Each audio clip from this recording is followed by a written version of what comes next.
Let's begin by truly understanding what game theory is. At its essence, game theory is the study of strategic decision-making. It provides insight into how people make choices when the results depend not only on their own decisions, but also on the decisions of others. It's about uncovering the underlying rules of real-world interactions, whether between individuals, companies, or even countries, where each participant tries to make the smartest move in reaction to everyone else. Now imagine you're at a four-way intersection. No traffic lights or signs, just for drivers staring each other down, each trying to decide when to move, who should go first, who should give way. Your decision isn't made in isolation. It depends on what the others do or what you anticipate they might do. That brief, silent, uncertain moment is a perfect example of a situation. Game theory helps us analyze to make sense of such scenarios. Game theory breaks things down into several essential components: players, the decision makers, strategies, the choices available to each player, and payoffs, the outcomes of the various combinations of decisions. Game theory doesn't dictate what's morally right or wrong. It simply maps out the consequences when one decision interacts with another, like chess pieces on a board, except in this case, the pieces are thinking for themselves. Some games are played once, others repeatedly. Some encourage collaboration, while others breed rivalry. Yet across them all, patterns start to form: bluffing, hesitation, trust, betrayal. These are not just results, they are mental maneuvers. Game theory offers a model to capture the thinking behind them. In short, game theory isn't about literal games, it's about understanding that life itself is filled with strategic situations, whether it's a job interview, a pricing battle, or the standoff at a four-way stop. Game theory is the framework we use to grasp these crucial moments and the reasoning behind the decisions that shape them. Why does game theory matter? Most decisions in life aren't made in a vacuum. You take an action, someone else reacts, and suddenly your choice becomes part of a larger system. That's precisely why game theory is important. It gives us a structured approach to think through situations where outcomes depend on the choices of multiple people. Game theory is the logic behind strategy. It helps explain why people choose to work together in some scenarios but compete in others. It sheds light on how trust forms or breaks, and how sometimes even intelligent decisions can lead to poor results. What makes game theory particularly powerful is that it doesn't just outline what people ought to do, it aims to predict what they will do, especially in environments where everyone is trying to outsmart each other. And that's not just relevant in theory, it shows up everywhere in daily life.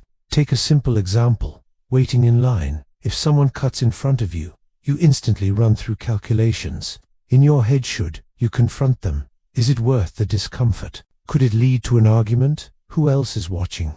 Without realizing it, you're playing a strategic game, making choices based on how you expect the other person to react. Now apply that thinking to bigger situations like companies setting prices.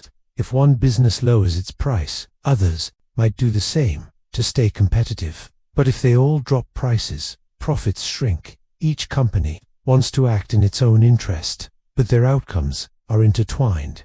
Game theory models these links and reveals when it's smarter to act independently, and when collaboration, even among competitors, might yield better results.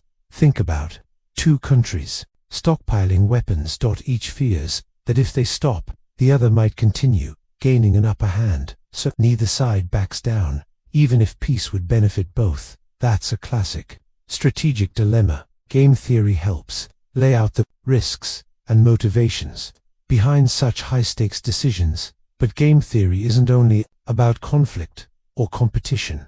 It also helps us understand cooperation, negotiations, voting, and even parenting. It shows how people make deals, build alliances, and determine when to compromise or hold their ground. The point isn't to manipulate outcomes, it's to understand them more clearly. And that's where its real strength lies. Game theory gives us a sharper picture of how decisions interact. It trains us to think a few steps ahead, to anticipate others' reactions, and to see how those reactions shift our own best choices. It's not just about making the right decision. It's about being strategic. In a world where everyone else has strategies to game theory doesn't just provide solutions, it offers insight. In moments of tension, teamwork, or uncertainty, it acts as a lens, helping us understand how choices unfold and why the results often depend on more than just individual logic. For anyone looking to navigate shared decisions more wisely, game theory is more than just a concept. It's a powerful tool. Where did game theory begin? So, where did game theory come from? It didn't originate from video games or even traditional board games. It started with mathematics and a very practical question. How do people make decisions when others are also trying to win? Game theory began to take shape in the early 20th century, but the ideas stretch back much further. For centuries, people have explored strategic thinking through military planning, political maneuvering, even in games like chess. But until the 1900s, there was no formal, mathematical way to analyze decisions involving multiple people with conflicting interests. That changed. In 1944, a mathematician named John von Neumann and an economist named Oskar Morgenstern published a groundbreaking book titled The Theory of Games and Economic Behavior. It marked the first serious attempt to turn strategic decision-making into a science.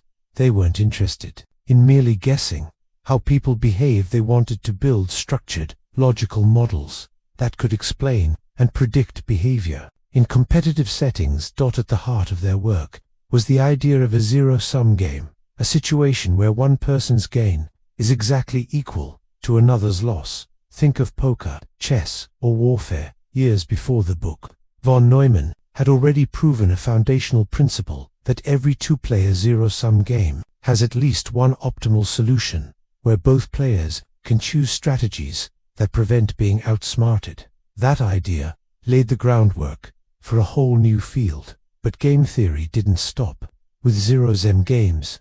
In the 1950s, another brilliant mind, John Nash, took the theory further. He introduced what we now call the Nash equilibrium, a point in a game where no player can benefit by changing their strategy as long as the others don't change theirs.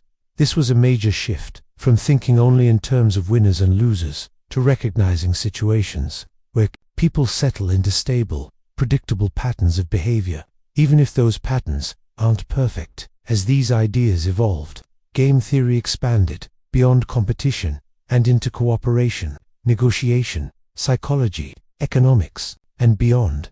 Game theory gradually made its way into fields like economics, politics, and biology. Economists began applying it to analyze competition between companies and market dynamics. Political scientists used it to study voting systems and international diplomacy. Biologists turned to it to understand how animals cooperate or compete in order to survive. What started as an abstract mathematical concept became a powerful tool for explaining real-world behavior.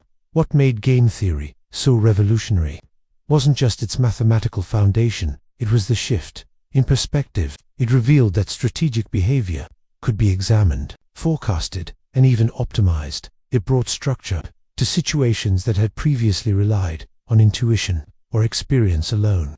Even when everyone acts purely in their own interest, game theory showed that overall outcomes can follow patterns we can analyze and understand. Though it originated from an attempt to understand competition, game theory evolved into a language for decision-making itself. It offers a framework to see how individuals, organizations, or nations behave not just based on what they want, but also on how they anticipate the desires and moves of others. What were the biggest breakthroughs? Game theory is built not only on smart ideas, but on pivotal insights that changed how we think about decisions. While its foundation was laid by early pioneers, the major breakthroughs came from concepts that reshaped entire disciplines. One of the most significant advances was the introduction of the Nash equilibrium. Rather than focusing solely on winners and losers, it explained how individuals can settle into strategies that feel stable, where no one has anything to gain by changing their decision alone. This wasn't merely a theoretical breakthrough, it offered a practical way to model how people behave in real-world scenarios, where interests overlap, conflict, or both, whether in corporate rivalries or personal negotiations. It helped explain why people settle into certain patterns, not because they're perfect, but because they reinforce themselves. Another key development came from the idea of strategic signaling, explored extensively by Thomas Schelling.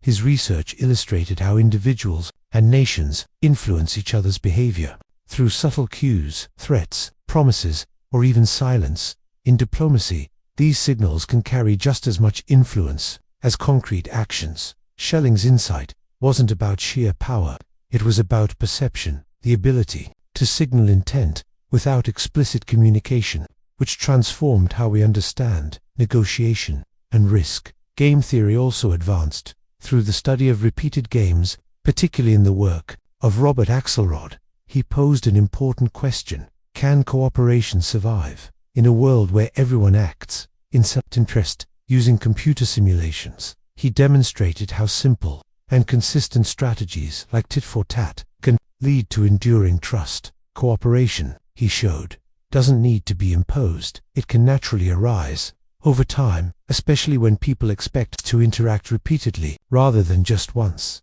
Later innovations expanded game theory's influence beyond economics and politics. In biology, it helped explain behaviors among animals, why some species fight while others cooperate. In behavioral science, it shed light on why people often defy purely rational models in favor of fairness, emotion, or instinct. These contributions weren't just theoretical, they changed how we define strategy itself. The breakthroughs that shaped game theory didn't just answer abstract puzzles, they provided tools to interpret real-life situations. They showed that strategy isn't about manipulation, it's about understanding how people navigate uncertainty, align interests, and influence outcomes. In a world full of decision-makers, what makes something a game? In game theory, every game, no matter how complicated, is built from a few simple components. Once you grasp these elements, you can start to see the framework behind decisions in all kinds of situations, from corporate battles to casual conversations. The first essential component is the players. A player is anyone making decisions. In the game, it could be a person, a company, or even a government, any entity capable of making a choice. If two people are deciding whether to split a bill or argue over it, that's a two-player game. If a company reacts to a competitor's move, the competitor is also a player. Identifying the players is the first step in constructing any game theoretic model. Next come the strategies. A strategy is the complete set of actions available to a player. It's not just one decision, it's a plan that outlines what the player will do in every possible scenario within the game.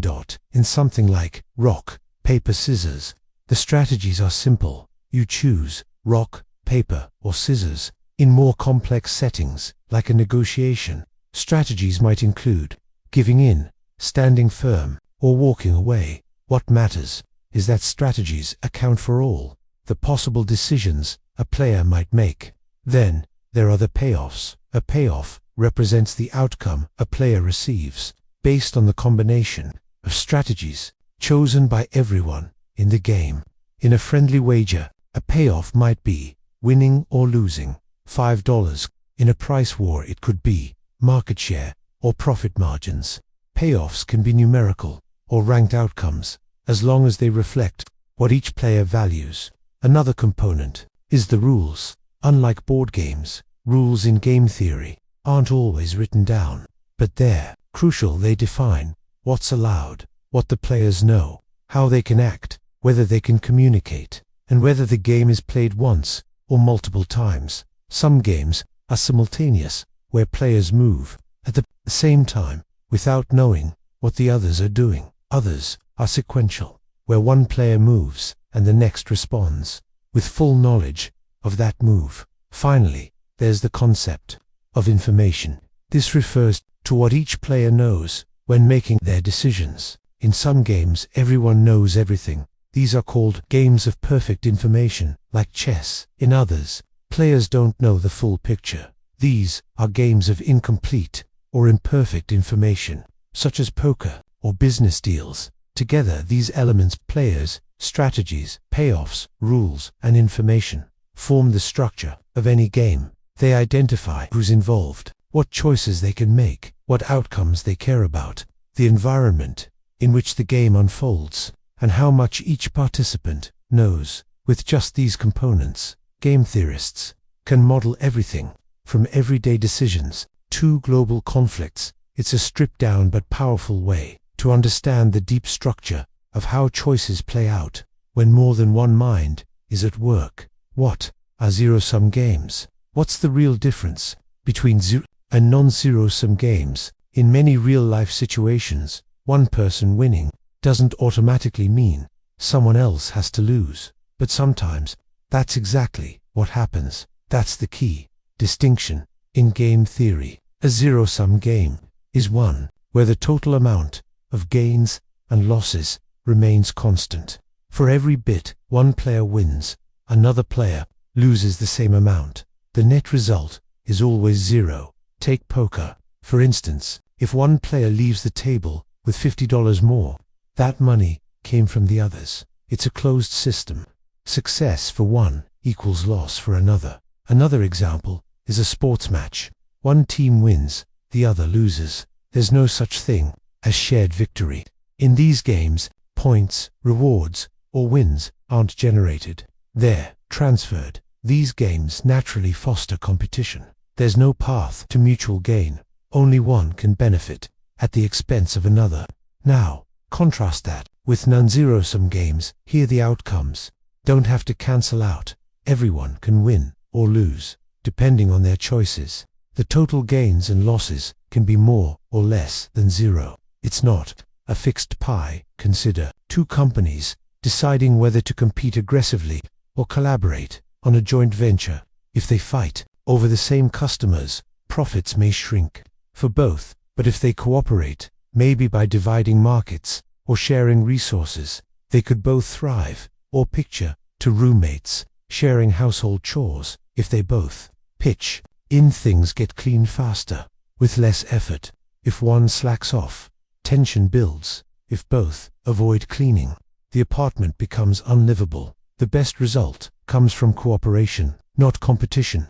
Understanding whether you're in a zero-sum or non-zero-sum situation helps explain behavior. In zero-sum settings, people tend to guard information, act competitively, and take aggressive actions because someone else's win means your loss. But in non-zero-sum games, trust and collaboration can create better outcomes for all. This also helps explain why people in non-zero-sum situations sometimes act kindly or cooperatively, not out of selflessness, but because it's in their strategic interest.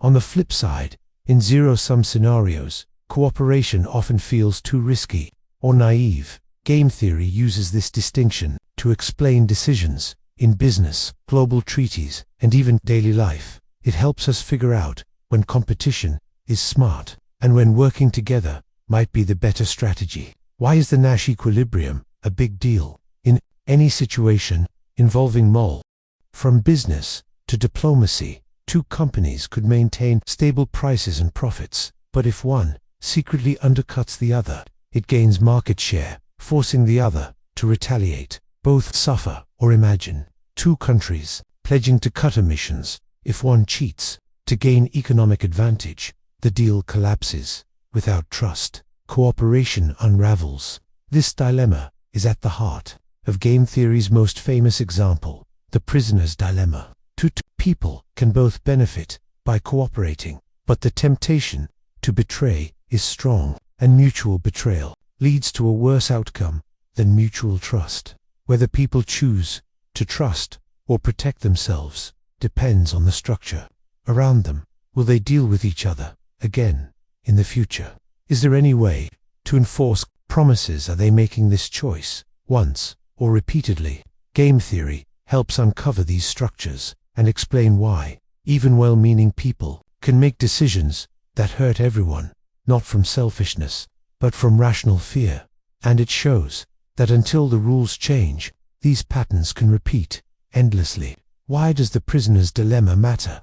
The prisoner's dilemma is one of the simplest setups in game theory and also one of the most important. It keeps showing up in real life because it reflects a hard truth. Sometimes doing what seems best for yourself leads to a worse outcome for all. Here's the scenario. Two people are arrested and interrogated separately. They're each given a deal. If one confesses and the other stays silent, the confessor goes free, while the other gets a heavy sentence. If both confess, they get a moderate sentence. If both stay silent, they get light punishment. Since they can't communicate, each person thinks, if the other stays silent, I should confess and go free. But if they confess, I'd better confess too, so I don't get stuck with the worst deal. This logic leads both to confess, even though staying silent would have been better for both. That's the dilemma. Rational self-interest produces an irrational result, and it's not just theory. This structure plays out constantly. Two companies might spend millions on marketing campaigns to outdo each other, even though both would benefit by holding back, but fear of losing ground forces them to act aggressively. Countries face the same logic. In climate talks, everyone benefits if all reduce emissions, but each thinks, if others make cuts, I can enjoy the cleaner planet and keep my economy booming. That fear dooms cooperation. The prisoner's dilemma shows how fragile trust is when there's no way to enforce it. Even when people see a better shared outcome, they might not choose it because they're afraid of being betrayed. It's one of the most studied models in game theory because it explains real patterns. Why competition can spiral out of control, why cooperation collapses, why even smart people make bad collective choices. It's deceptively simple, but it offers deep insight into how and why humans clash, fail to cooperate, and repeat the same mistakes, unless the structure of their choices changes. What can we learn from the stag hunt? What is the stag hunt? The stag hunt is another powerful idea from game theory that teaches us about trust, coordination, and risk. Unlike the prisoner's dilemma, which focuses on conflict between self-interest and cooperation, the stag hunt is about how cooperation depends on mutual assurance, on knowing that others will stick to the plan. The name comes from a thought experiment by philosopher Jean-Jacques Rousseau. Imagine two hunters. They can either work together to hunt a stag, which is big and rewarding, or hunt rabbits individually, which is safer but less rewarding. Catching the stag requires full cooperation. If one hunter ditches the plan and goes after a rabbit instead, the other is left with nothing. So, even though the stag is the better payoff, it's risky because your success depends on someone else following through. That's the core tension. Go big and trust others, or play it safe and go alone. The stag hunt is different from the prisoner's dilemma in an important way. In the dilemma, betrayal always gives a better individual reward, but in the stag hunt, the best outcome is only possible if everyone chooses to cooperate. There's no temptation to betray, just fear that others won't show up. You see this dynamic in real life. When people need to coordinate their efforts, think of launching a new product, entering a business partnership, or making group decisions in a team. The payoff is high if everyone commits, but there's risk if someone doesn't. It also plays out in society at large, whether it's adopting a new technology, supporting social change, or investing in public infrastructure. The benefits are shared and significant, but only if enough people commit at the same time. What the stag hunt teaches us is that trust and timing are everything. Unlike the prisoner's dilemma, where defection is tempting, the biggest danger in the stag hunt is hesitation. Everyone might want to cooperate, but no one wants to go first. Game theory uses the stag hunt to explain situations where people want to do the right thing together, but are held back by uncertainty. it shows that the problem isn't selfishness, it's the lack of confidence in others. When trust is strong or coordination is reliable, groups can unlock big wins. But when uncertainty rules, people settle for less outcomes simply because they seem safer. So while the prisoner's dilemma highlights the danger of betrayal, the stag hunt shows the cost of doubt and how much we can lose by not trusting each other to aim for something better, together, falling apart. Where does game theory show up in everyday life? Even simple decisions, like whether to hold the elevator or let it close, can have more strategic thinking behind them than we realize. Many of the choices we make daily reflect the same logic that governs business negotiations, military tactics, and high-stakes diplomacy, just on a smaller, more personal level. Take something as ordinary as merging in traffic. You might choose to speed up and get ahead, or slow down to let someone in. Your decision doesn't just depend on what you want, it's shaped by what you think the other driver might do. If they accelerate, you might back off. If they hesitate, you may seize the chance. That back and forth, where each person responds to the other's move, is strategic thinking in action. It may not be conscious or calculated, but it's very real. This same reasoning shows up in relationships too. Deciding when to apologize, when to speak up, or when to stay silent often depends on predicting how the other person might respond. Being too assertive can damage trust. Being too passive can lead to imbalance. Over time, people learn to manage these interactions, balancing emotion with strategy to preserve connection. Even texting habits follow this logic. When to reply, whether to wait, or if you should send a follow-up message. All these choices reflect your expectations about the other person's reaction. If someone ignores a message, the other might stop trying. If responses are quick and consistent, they might feel encouraged to continue. It's a subtle dance of reading and reacting. At work, strategic decision-making shows up in collaboration and credit. Should you take the lead on a project or support a teammate's idea? Speak up during a meeting or listen and observe? These choices aren't just about ambition, they're influenced by office politics, incentives, and how success is shared.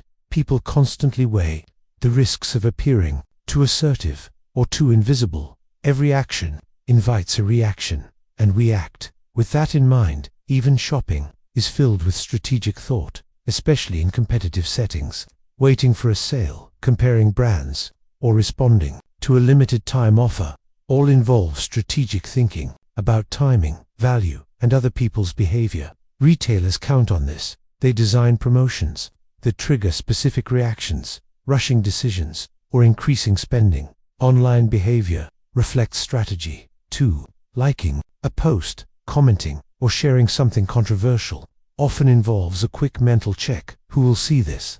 How might they respond? Will this create support or backlash? Social media is full of subtle strategies that shape reputation, influence, and group dynamics. In all these moments, people constantly adjust their behavior based on what others might do, say, or expect. They may not think of it as strategy, but that's exactly what it is. Daily life is full of small decisions that aren't made in isolation. They're made in a shared space, and that space is shaped by everyone else's choices. How do businesses use strategy? Why even if they've never apply game theory, the logic when they don't their decisions often aligns using strategic thinking at its heart. That mirrors game this kind of thinking means making decisions not just based on your own goals, but also on how others are likely to respond. Most businesses don't operate in a vacuum. They exist in markets full of competitors, customers, and partners. Every move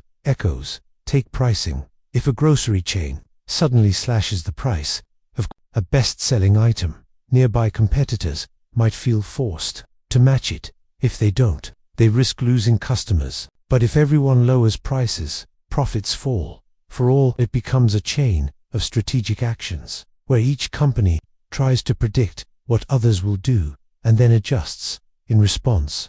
Or look at product launches. When tech firms are racing to release the next big innovation, timing becomes critical. Launch too soon and risk bugs or low sales.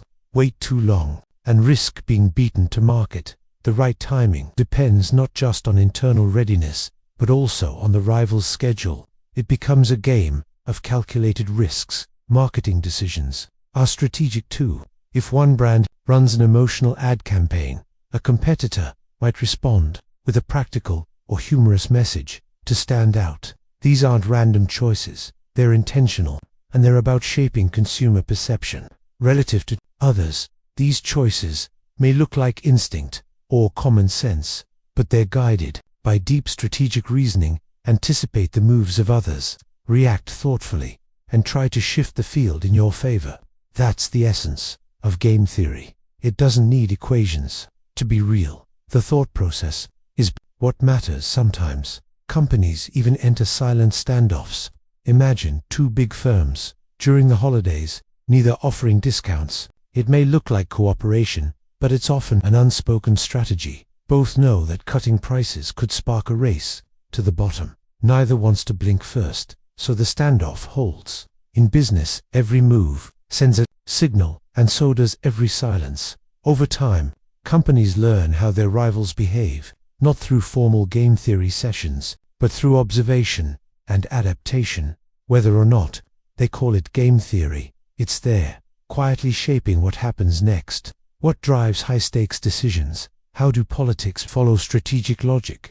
High-stakes decisions between countries, political opponents, or coalition partners may appear messy, but often follow patterns that game theory helps make visible. When the risks are huge and the outcomes uncertain, strategy becomes critical. In international diplomacy, countries rarely act alone. Decisions to impose sanctions, sign treaties, or offer aid aren't made in a vacuum.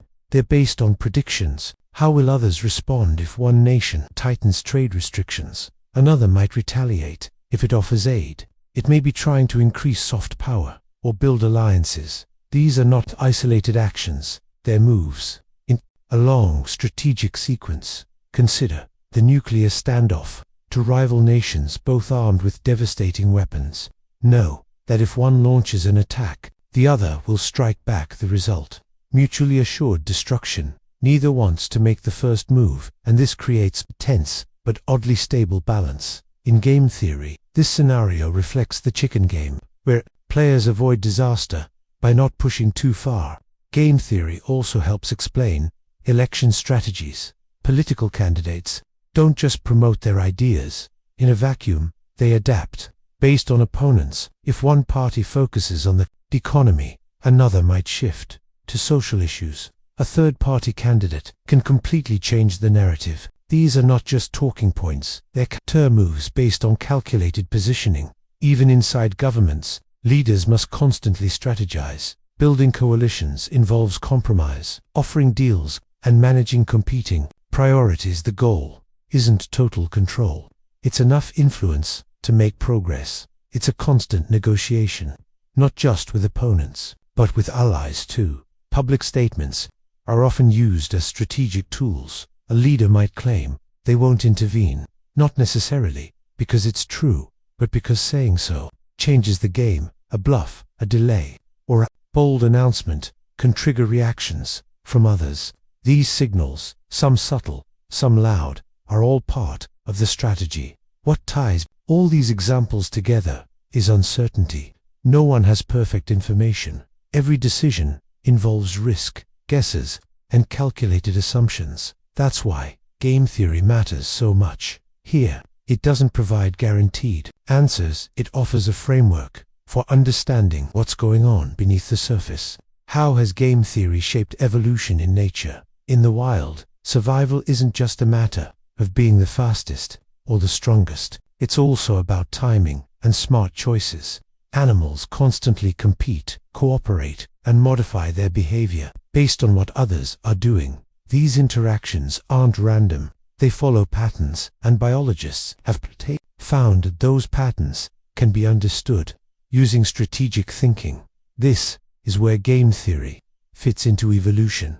Animals aren't consciously calculating moves or solving equations, but the same underlying logic applies behaviors that lead to better outcomes, tend to stick around through generations. Those that don't fade away. Over time, these strategic patterns shape how creatures act in ways that scientists can observe, model, and even predict. Take food competition, for instance. Picture two animals going after the same limited food source. If both fight aggressively, they risk injury. If one backs down, it stays safe, but goes hungry.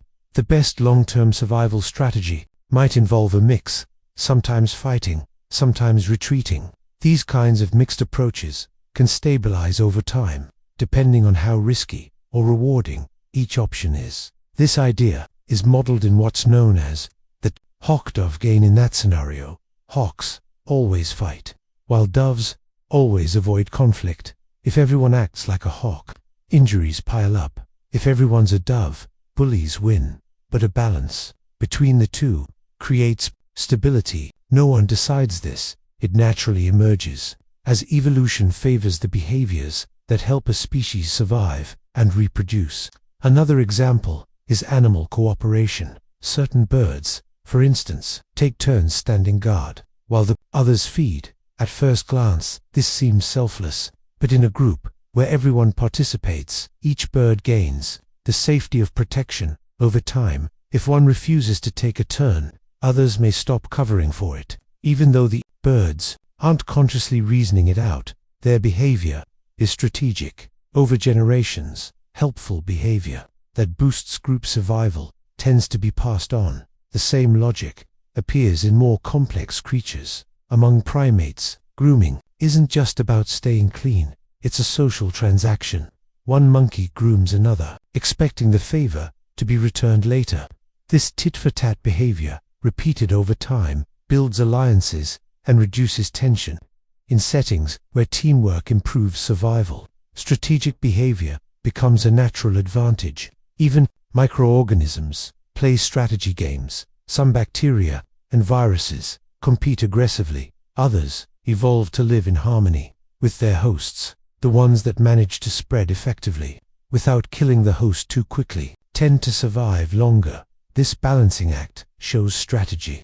At the smallest scale, game theory helps biologists understand these behaviors. It offers a framework for modeling situations where one organism's success depends on what others do across the animal kingdom, and even down to microbes. Strategic thinking isn't a human invention. It's embedded in how life adapts, evolves, and survives. Where do machines use strategy today?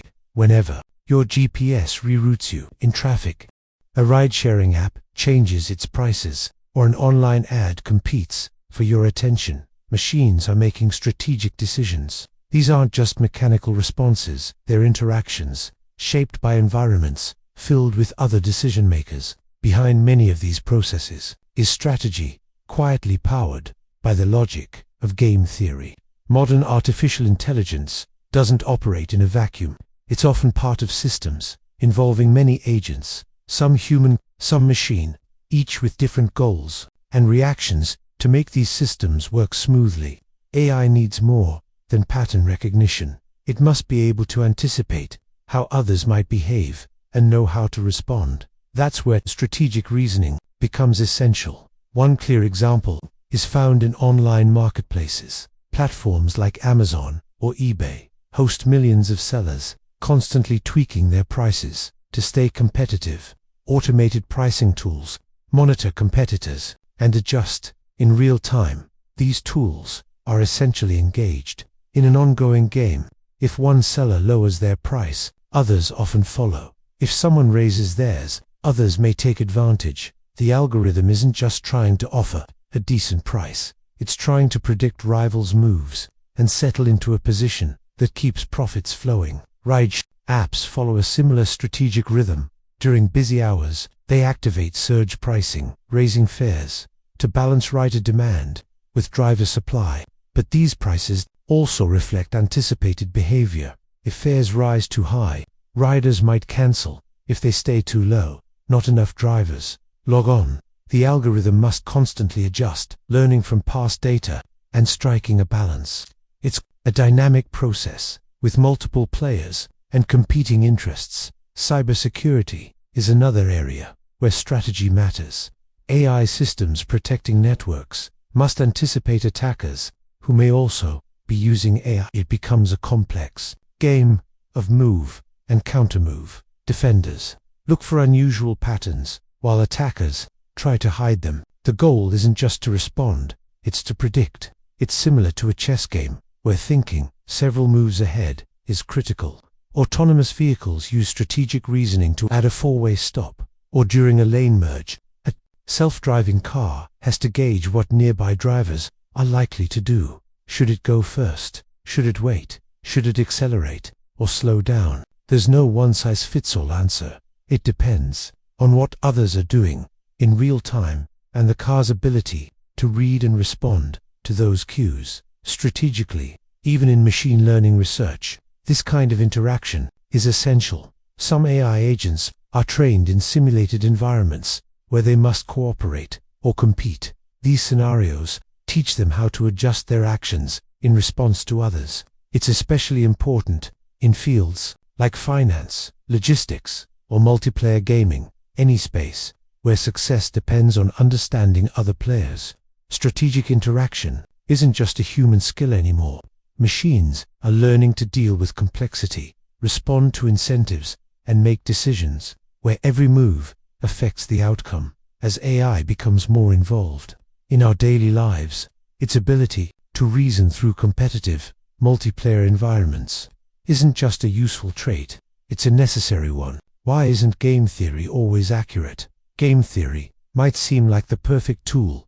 It offers clear logic, structured models, and predictions about how people should act in strategic situations. But in the real world, it often falls short, not because the mathematics are wrong, but because reality doesn't always follow the tidy rules those models rely on. At its core, game theory rests on a few major assumptions: that people are rational, that they fully understand the situation they're in, that their preferences are clear, and that they have access to all the relevant information. When these conditions are met, game theory can offer powerful insights. But in actual life, these assumptions often break down. One of the biggest limitations is incomplete information.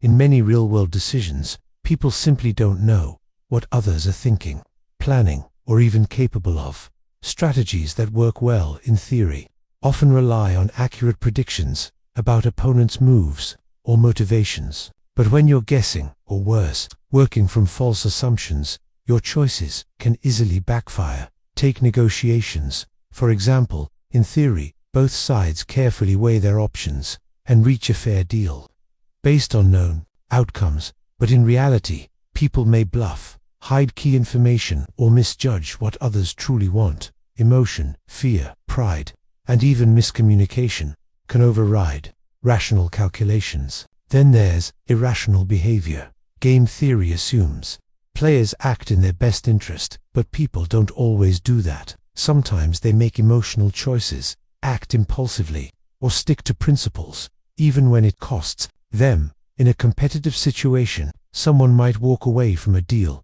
just to win, even if it leaves them worse off. That kind of behavior breaks the models. Another challenge is complexity. Many real-life situations involve so many variables that even experts struggle to predict the outcomes. Multiple players, shifting priorities, unclear incentives. These things can make a clean game theory model impossible to apply.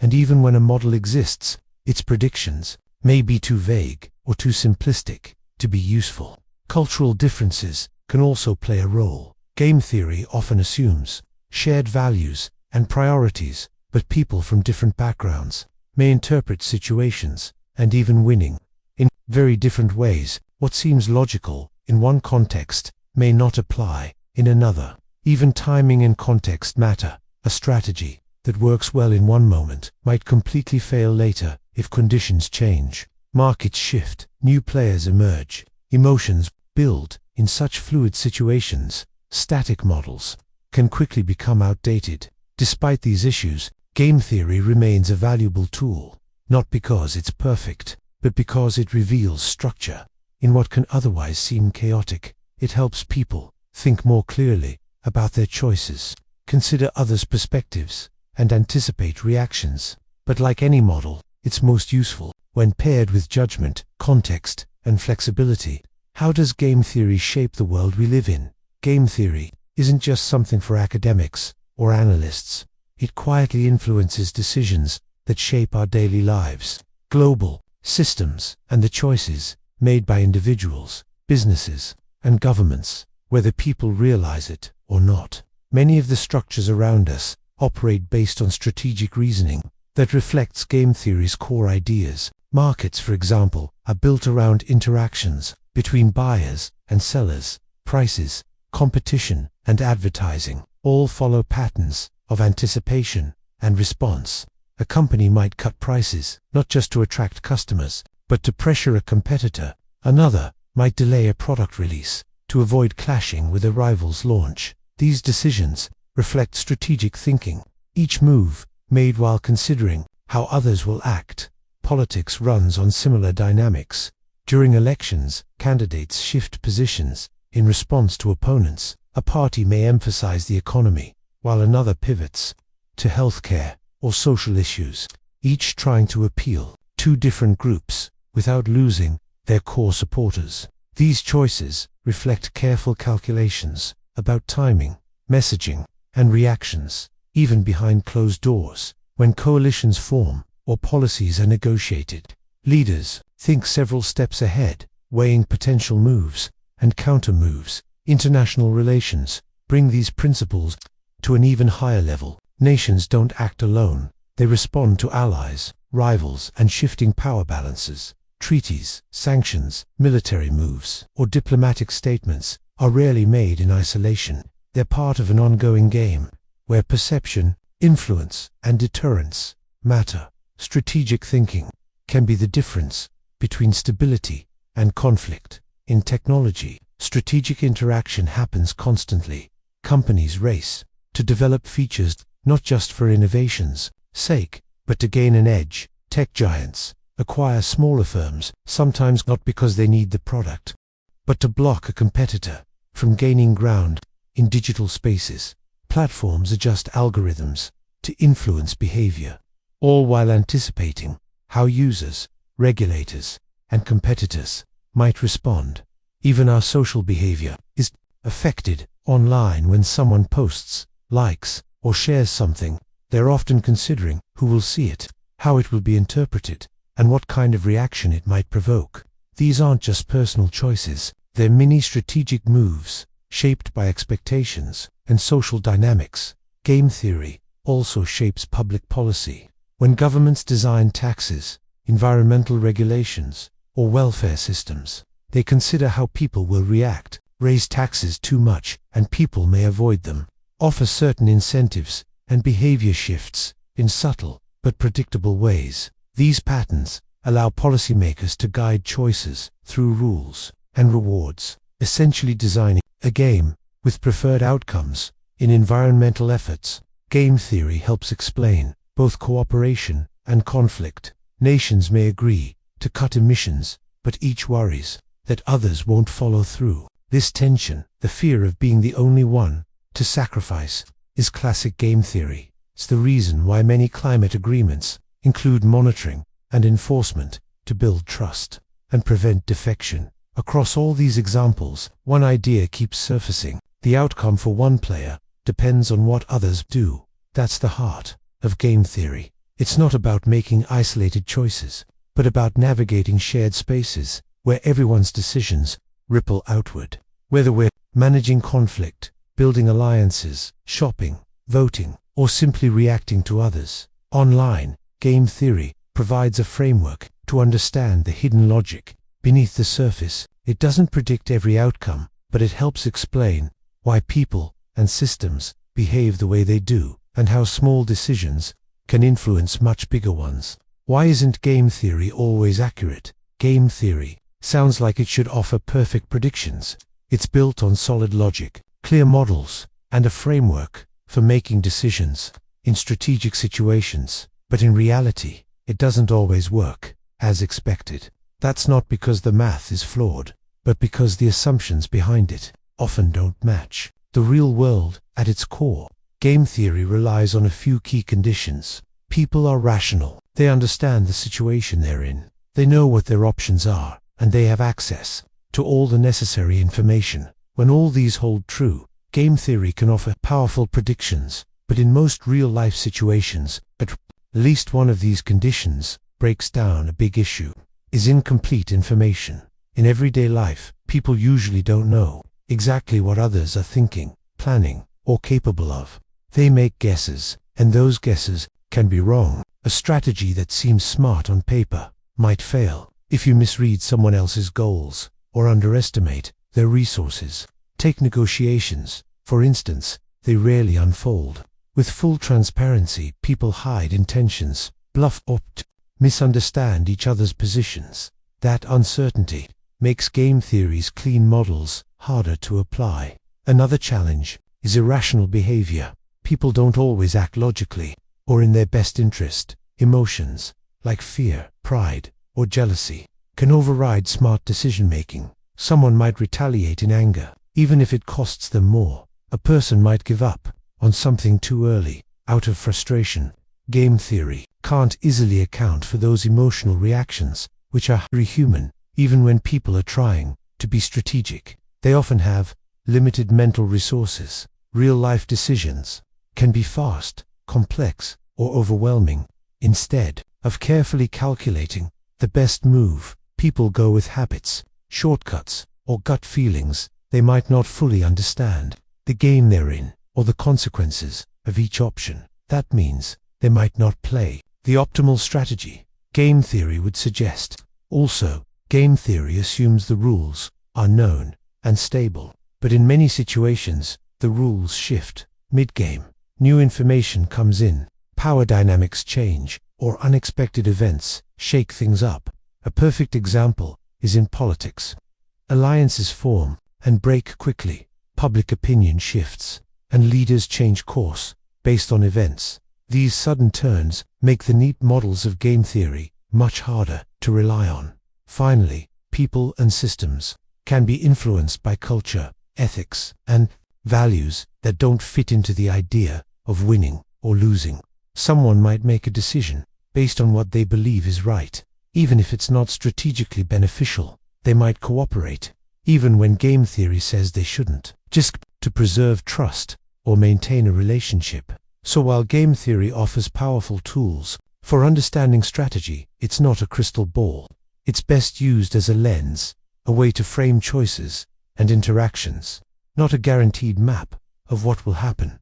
It helps reveal the invisible logic behind many situations. But in the messy, emotional, and unpredictable real world, the game doesn't always follow the rules.